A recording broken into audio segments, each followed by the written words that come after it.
Hi everyone, welcome back to another episode of Gameplay Classic. In this video, we will be learning how to enable dark mode in Roblox. To enable dark mode on Roblox is pretty easy, so let's go ahead and dive into the video. First of all, open up your Roblox application and from the home page, tap on the More button at the bottom right hand corner. Now scroll down and tap on Settings and from the Settings menu, tap on Account Info. Inside the Account Info tab, scroll down and then tap on the Theme drop-down.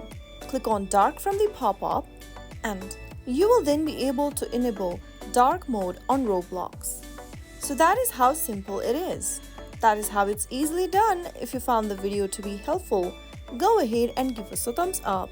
Don't forget to subscribe to the channel by hitting the subscribe button. Press on the bell icon so that you'll never miss another upcoming upload from us.